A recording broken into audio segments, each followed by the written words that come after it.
महापुरुषों ने कहा, कहना था सो कह दिया, क्या बजाऊं ढोल, श्वास श्वास में जात है 3 लोक का मोल। एक श्वास 3 लोक के बराबर एक श्वास का मोल नहीं कर सकता, क्योंकि अंतमता सोगता। जिस श्वास के साथ शरीर से जीवात्मा निकलता है और जिस ख्याल को लेकर के जाता है उसी को प्राप्त हो जाता है।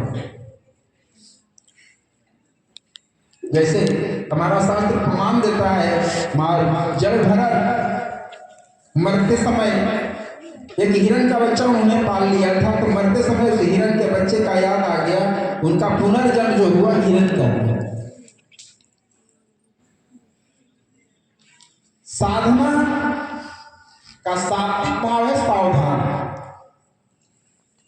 हमसे कहीं चूक न हो जाए, हमसे कहीं भूल न हो जाए, हम हमेशा सावधान रहें, क्योंकि कलयुग केवल नाम अधारा, सुमिर सुमिर नर उतर नहीं पाया। कलयुग केवल सुमिरन मात्र, कलयुग में केवल सुमिरन मात्र से ही जीव को आत्म शांति मिलती है, आत्मबोध होता है, जो आत्म कल्याण होता है। क्योंकि हमारा शारीरिक क्षमता ऐसी नहीं है कि हम तपस्या कर सकें। तो मैं परमपुरी धाम से आए श्री गुरु महाराज जी के चरणों में सेवा करने का सौभाग्य प्राप्त है।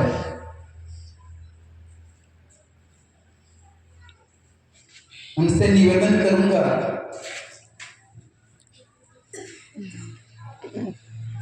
जगदानंदपुर जी से कि गुरु महाराज जी के आशीर्वचन के रूप में अपने मुखारबिंद से शब्दों से अभिषेचन करें।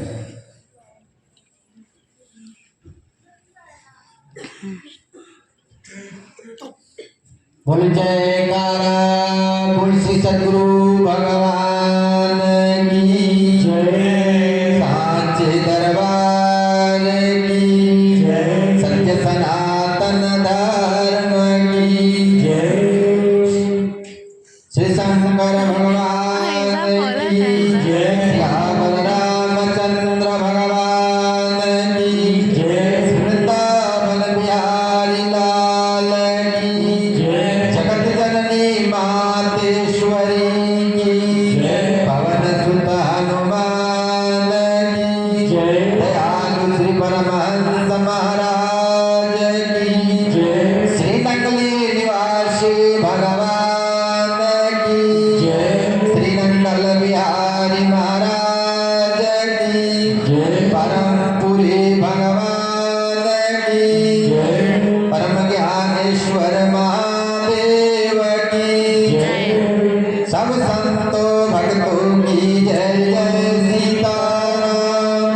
हरि ओम नमः पार्वती पतये, हर हर हर महादेव। वंदे देव उमापतिम सुरगुरुं, वंदे जगत कारणं, वंदे पन्नगभूषणं शशिधरं, वंदे पशूनां पतिं, वंदे शौर्यशशाङ्कवहनिनयनं, वंदे मुकुन्द प्रियं, वंदे भक्तजनाश्रयं च वरदं, वंदे शिवं शङ्करं, वंदे शिवं शङ्करं, शङ्करं शङ्कराचार्यं केशवं वादरायणं, सूत्रभाष्यकृतौ वन्दे भगवन्तौ पुनः पुनः, वन्दे वन्दे ॐ गुरुब्रह्मा गुरुविष्णु गुरुदेवो महेश्वर, गुरु साक्षात् परब्रह्म तस्मै श्री गुरवे नमः। गुरु जी को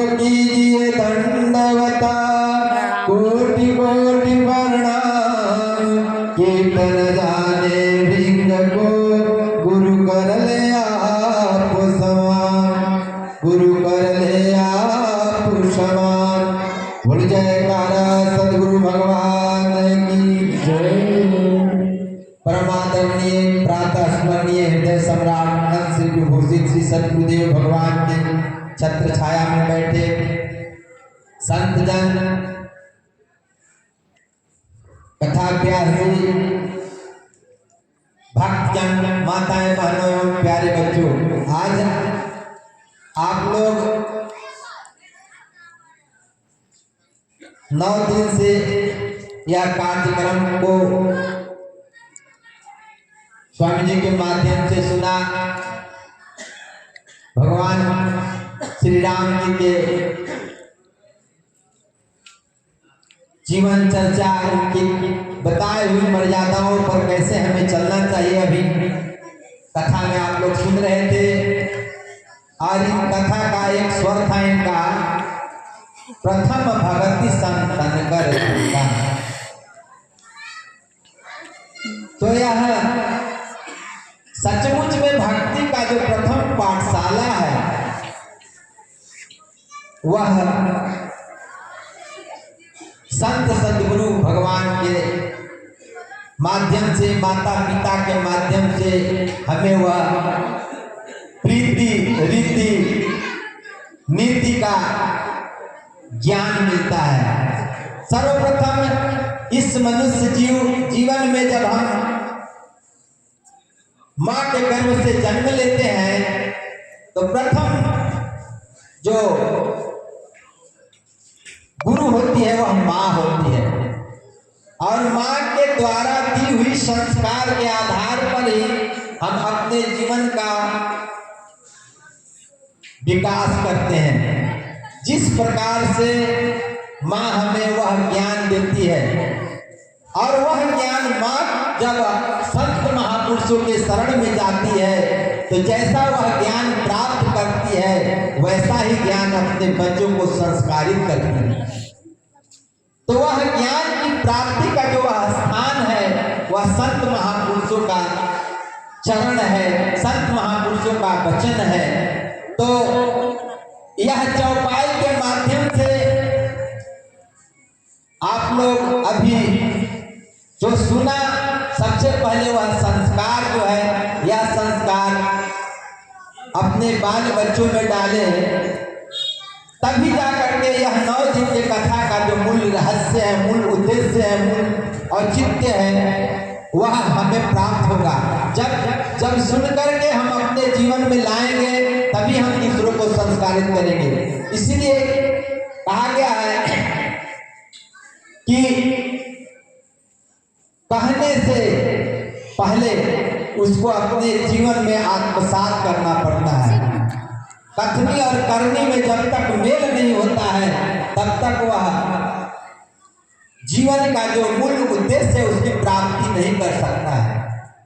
और यह संसार है, इस संसार में सारी कार्यों को करते हुए, अपने जीवन के उत्तरदायित्वों का निर्वहन करते हुए हम इस संसार सागर में कैसे पार कर सकते हैं, इसका जो सूत्र है वह संत सद्गुरु बतलाते हैं।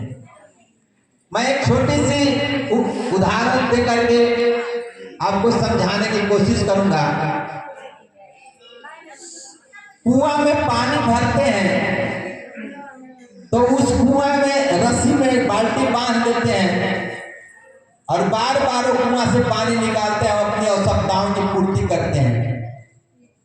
कुआं में जो रस्सी होता है, रस्सी का काम पानी निकालना होता है, और जो निकालने वाला पानी होता है उसकी आवश्यकता की पूर्ति करना होता है। लेकिन वह रस्सी उस पानी निकालने के कार्य को करते हुए भी एक और कार्य करता है।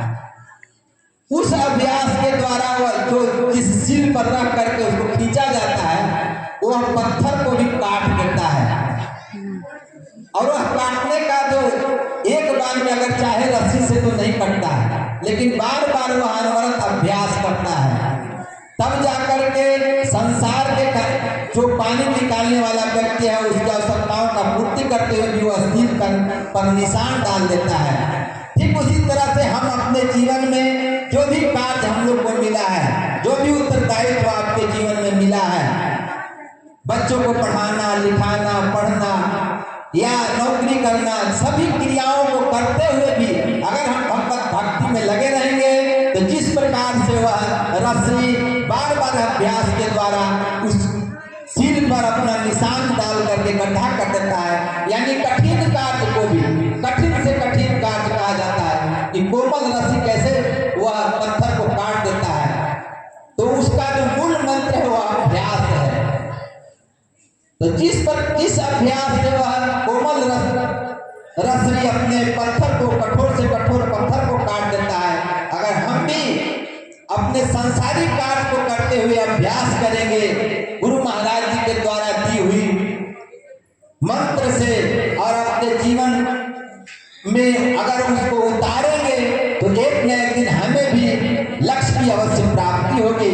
तो इन लक्ष्यों की प्राप्ति के लिए आपको बार बार संत महापुरुषों के पास जाना होगा। इसीलिए कहा कि प्रथम भगति संतन कर संगा दूसरी रति मम कथा प्रसंगा। आप लोगों ने नवधा भक्ति के बारे में बहुत सुना है और मैं आगे नहीं बढ़ा सकता हूँ, बढ़ाने की आवश्यकता नहीं है, लेकिन प्रथम भक्ति को बार बार करना पड़ेगा, संतों के पास बार बार जाना पड़ेगा। हम लोग तो कहते हैं कि संत कपड़ा नहीं होता है, संत चरित्र होता है। जिसका चरित्र जिससे आपको जाने से जिस व्यक्ति के पास आपका मन पवित्र हो जाए, शुद्ध हो जाए, अंतःकरण में आपकी शांति मिले, उसके पास जाना चाहिए। उसके पास जाने से ही आपका कल्याण हो जाएगा। लेकिन जाना पड़ेगा, उससे कुछ लेना पड़ेगा, उससे कुछ सीखना पड़ेगा। आचार विचार संस्कार व्यवहार, और जब तक हम व्यवहार की शुद्धि नहीं करेंगे तब तक परमार्थ नहीं पकड़ेगा। व्यवहार की शुद्धता ही परमार्थ है। इसको विधि को समझने के लिए संत महापुरुषों के पास जाना होगा। तो मैं इन्हीं चंद शब्दों के साथ अपनी वाणी को विराम दूंगा। बोल जयकारा, बोल श्री सद्गुरु भगवान की जय। उच्च ब्रह्मानंद बाबा जी महाराज की जय। पार्वती पते हरा हरा महादेव शंभो।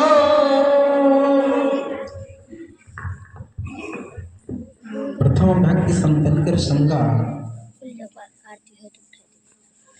वो आचार्य जी ने इन्हीं बातों को समझाने का प्रयास 9 दिन तक किया और उसी विषय को आगे बढ़ाते हुए तो स्वामी जी ने उदाहरण प्रस्तुत किया। तो बहुत सुंदर और सरल जो बात सबको समझ में आ गया प्रस्तुत की है। इसके बाद में परमपुरी धाम का शाखा केंद्र है मंत्रायण आश्रम, वहाँ से हम लोगों के बड़े गुरु भाई पूज्य स्वामी प्रेम प्रकाशानंद से निवेदन करूँगा, ये भजन अपने मुखारबिंद से भक्तों को सुना।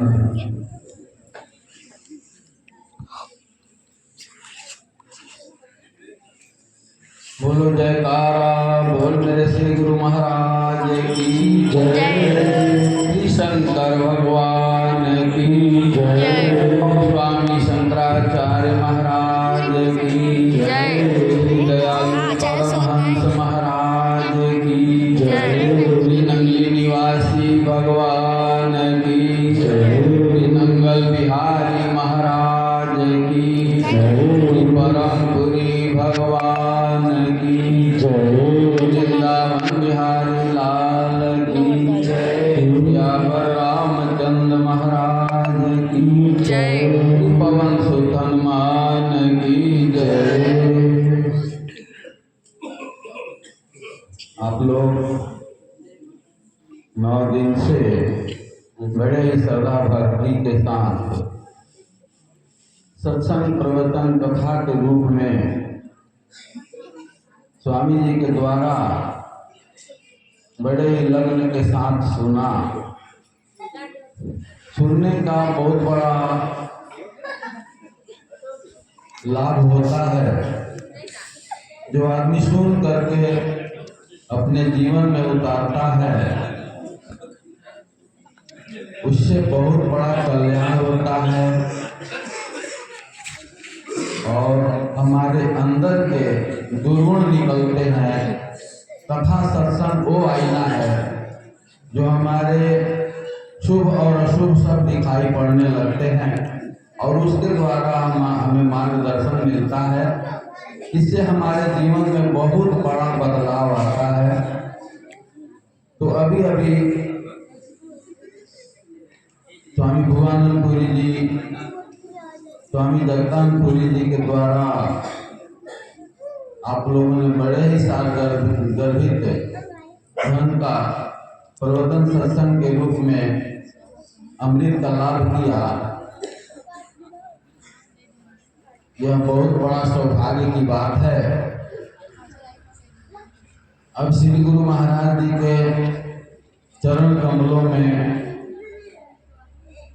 एक भजन पेश कर रहा हूँ जो श्री गुरु महाराज जी के जीवन से संबंधित भजन के रूप में है। बोलिए श्री गुरु महाराज की जय।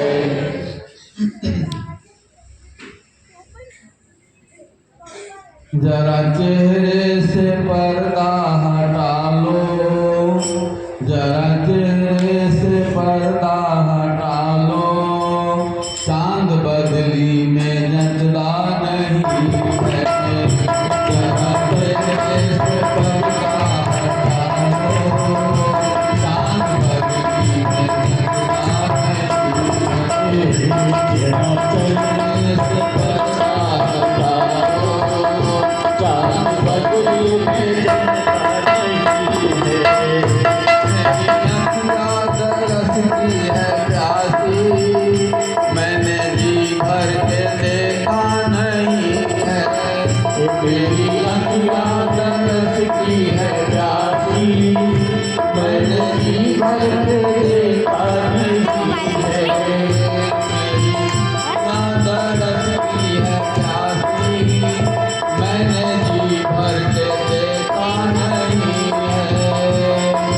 अखियाँ में दर्द की प्यासी, मैंने जी भर के देखा नहीं है।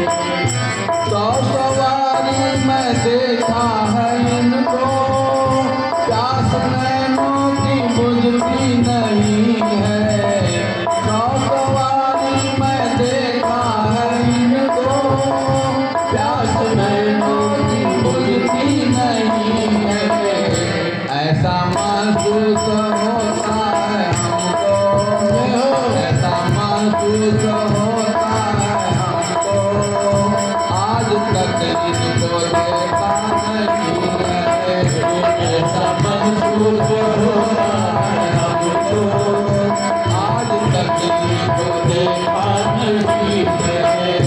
ऐसा महसूस होता है हमको, आज तक मैंने देखा नहीं है। चांद से इनकी सूरत मिलाना है, निगाहें नहीं है तो क्या है।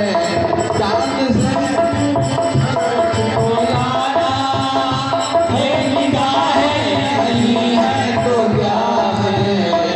चांद में दाग देते हैं लाखों, चांद में दाग देते हैं लाखों, इनके चेहरे पे धब्बा नहीं है।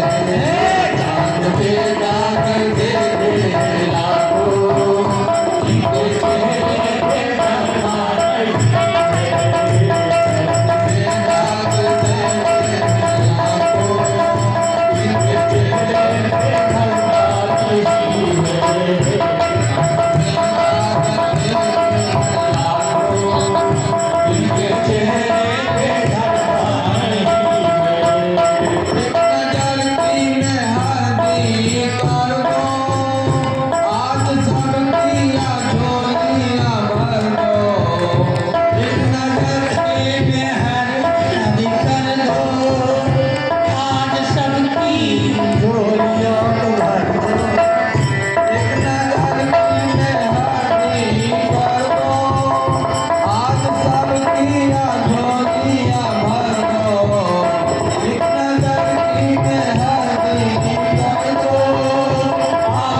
आशिक को देखा नहीं है।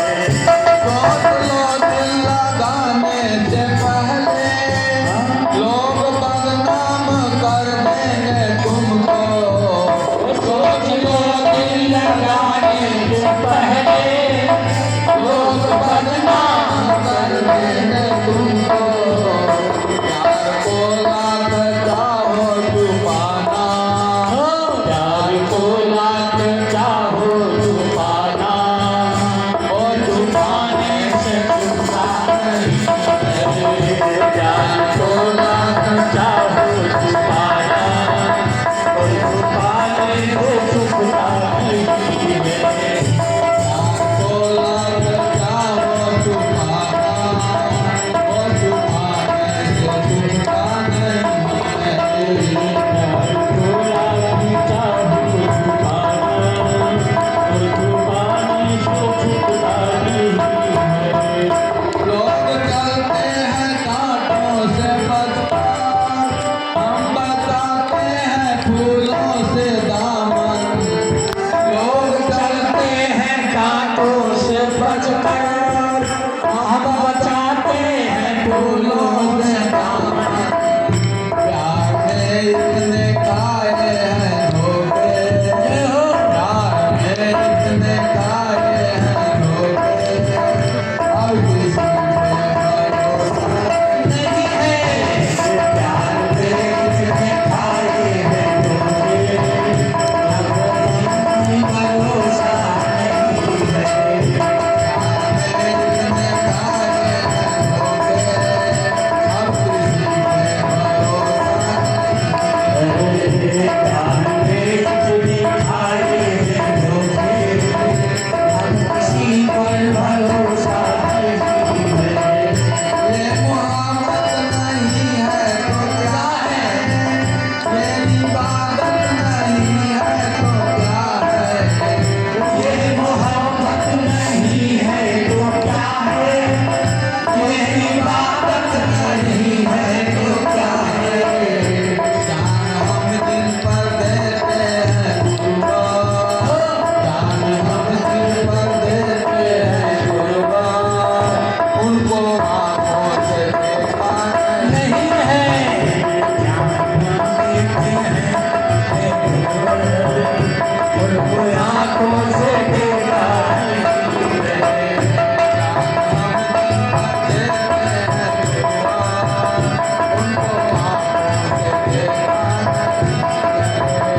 जान हमको देते हैं गुरुवर, उनको आंखों से देखा नहीं है।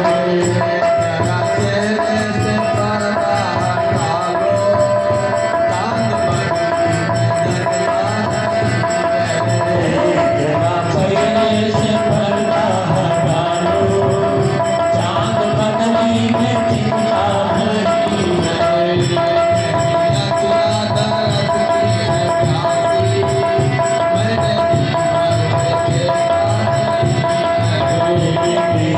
कन्या दृष्टि है प्यासी, मैंने जी भर को देखा नहीं है। बोल जयकारा, बोल मेरे श्री गुरु महाराज की जय। शंकर भगवान की जय, पवन सुत हनुमान की जय। शंकर शंकराचार्य की सौवाराय श्रुति स्मृति पुराणानामालयं करुणालयं नमामि भगवत्पादं शंकरं लोकशंकरं। नित्यानन्दं परमसुखदं केवलं ज्ञानमूर्तिं द्वन्द्वातीतं गगन सदृशं तत्त्वमस्यादिलक्ष्यम्। एकं नित्यं विमलमचलं सर्वधी साक्षिभूतं भावातीतं त्रिगुणरहितं क्या चमकिया सद्गुरुं तं अतुला जी ना बनाओ सद्गुरु तं पता नहीं कि क्या गया। चरण शरण में बैठे मंचस्थ संतजन तथा प्रयास के प्रयास से आचार्य जी, माताएं, बहन, भाइयों एवं बच्चों, श्री गुरु महाराज जी के दरबार की ओर से आप सभी भक्तों को शुभाशीर्वाद प्राप्त हो और मेरे तरफ सादर पत्र जय श्री आप लोग कभी हमसे पूछा नहीं कि जय सच्चिदानंद आप क्यों कहते हैं, आज इसका मैं निवारण करूंगा। जैसे आप किसी को प्रणाम करते हैं तो कहता है खुश रहो, आनंद रहो। अगर उसके दिल से पूछा जाए क्या वो खुशी है, वो खुश है, उसके अंदर आनंद है, एक परंपरा आशीर्वाद देने की। वास्तविकता ये है कि आशीर्वाद वही दे सकता है जो उस हद तक पहुंच चुका है। जैसे मान ले हम किसी व्यक्ति से कर्ज मांगने जाएं और उसके खाते में बैलेंस 0 है, वो कर्जा कहां से देगा? अगर देगा भी तो किसी से कर्जा लेकर के देगा। उसी तरह हम अगर किसी को प्रणाम करते हैं और आशीर्वाद देता है, खुश रहो, आनंद रहो, फूलो फलो, क्या उससे पूछा जाए कि वो फूला फला है, वो आनंदित है? और जो आनंदित नहीं है वो आनंद कैसे दे सकता है?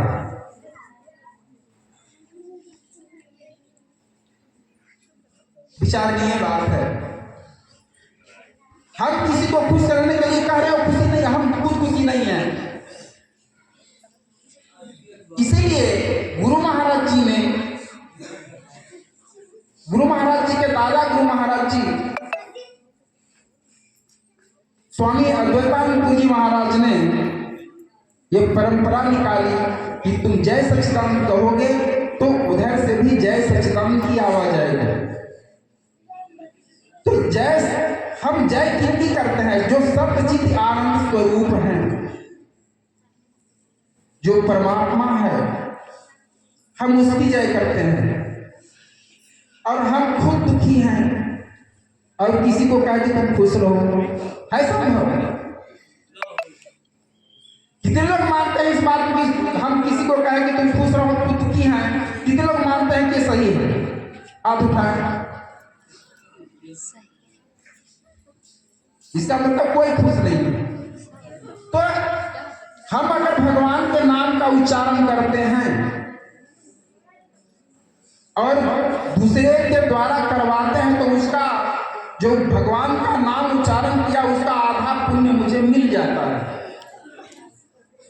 तो इसमें छोटा बड़ा नहीं देखा जाता। ये महाराज जी बड़े हैं तो हम इनको जैसा सच्चिदानंद, ये हमें जैसा सच्चिदानंद कहते हैं, इनका नुकसान हो गया, ऐसी बात नहीं है। उसके उच्चारण का जो फल है उनका आधा मिल जाता है, क्योंकि उन्होंने उसे जबरन करवाया। तो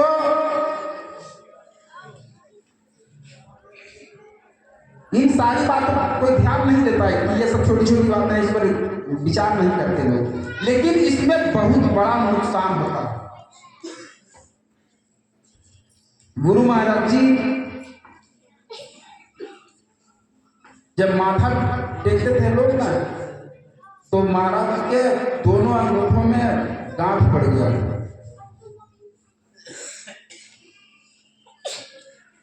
समर्पण की जो भावना है, हम किसी के सर्वधर्मान परित्यज्यमामेकं शरणं व्रज अहं त्वां सर्वपापेभ्यो मोक्षयिष्यामि मा शुचः। अगर समर्पण की जो भावना है, हम जिसके प्रति समर्पित हो गए, हमें उसको हर प्रकार की सुरक्षा देनी है।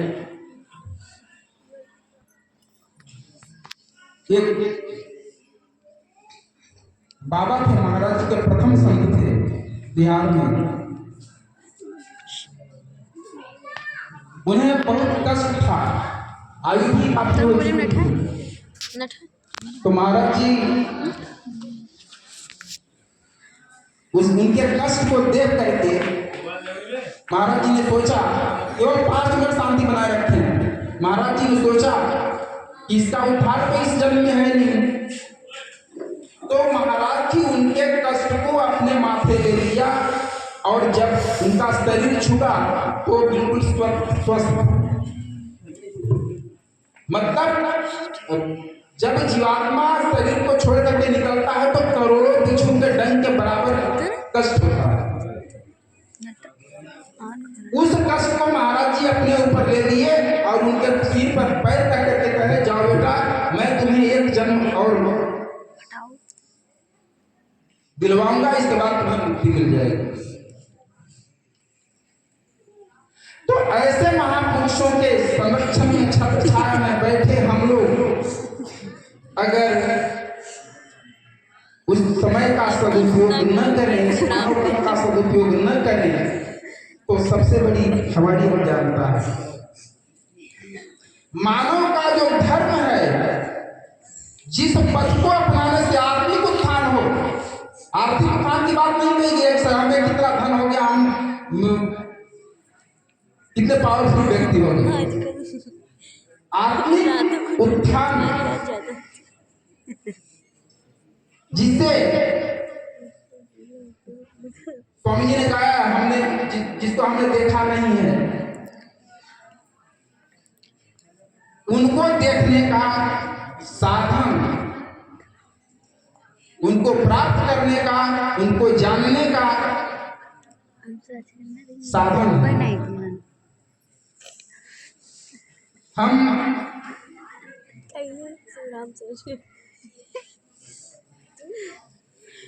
जिस गंगा में स्नान करते हैं, जिस त्रिवेणी में स्नान करते हैं, वो अध्यात्म के जानकार महापुरुषों का मानना है, ईड़ा स्वर गंगा कर जानो, पिंगला को जमुना पहचानो, सुखमन सरस्वती की धारा, त्रिमुआनी के ही संगीत धारा। ईड़ा स्वर दायां पास है, पिंगला बायां है और सुषुम्ना नाड़ी का समावेश पैर के एड़ी से लेकर अंगूठा से लेकर के पीछे लीवर को होते हुए रीढ़ की हड्डी से होकर के यहाँ आकर के मिलन होता है उन शवों का, तीनों नाड़ियों का। वैसे कोई संसार इस शरीर में 72,872 नाड़ियां हैं, लेकिन मुख्य 10 हैं जिनसे शरीर सुचारू रूप से चल पाता है और उन 10 में से मुख्य 3 है, ईड़ा, पिंगला और सुषुम्ना। तो हम इस गंगा में त्रिकुटी महल में जिसे आज्ञा चक्र कहते हैं, यहाँ इष्ट का दर्शन करने, जिनको हम मानते हैं, जिन हम ये नहीं कहते कि आप गुरु महाराज जी को मानो या हनुमान जी को मानो, जिसको तो आप मानते हो उसको अगर त्रिकुटी में यहाँ दर्शन हो गया तो समझो कि हमारा भक्ति सार्थक है। और बगैर चिंतन और साधन, जिसे मैंने कहा सावधान रहना, जब तक हम सावधान नहीं रहेंगे और चिंतन नहीं करेंगे, ध्यान नहीं करेंगे, तब तक संभव नहीं है। समय ज्यादा हो चुका है और कल प्रातः 10 बजे से श्रद्धांजलि समारोह का कार्यक्रम होगा और उसमें अभी कुछ बाहर से हमारे बड़े गुरु भाई लोग आए हैं और कल आएंगे। उन सबों के मुखारबिंद से सतपथ पे चलने का जो मार्ग है प्रदर्शन करेंगे, उसको श्रवण करने के लिए 10 से 1 बजे के बीच तक रहें। भक्ति, भजन, भाव का समावेश होगा। भजन के माध्यम से भी सत्संग होगा और सत्संग में जो कुछ फल प्राप्त हो, जैसे गन्ना चूसा, गन्ना जब गन्ना के रस से निचोड़ा जाता है ना, तो वैसे रस निकल जाता है और गन्ना सीटी बजती, तो सत्संग में गन्ने से रस निकाला जाता है और उस रस का पान करें, उसका रसास्वादन करें, अमृत का पान करें। और बाद में आरती होगी, आरती के पश्चात 2 बजे से भंडारे का कार्यक्रम होगा।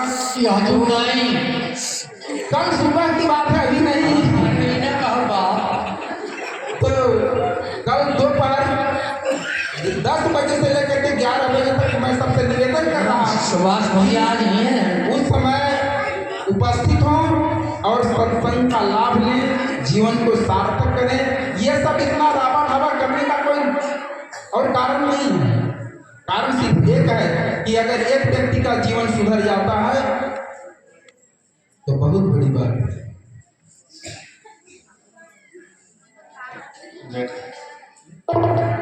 और एक समय में अनेक भगवान नहीं होते, एक ही होते हैं।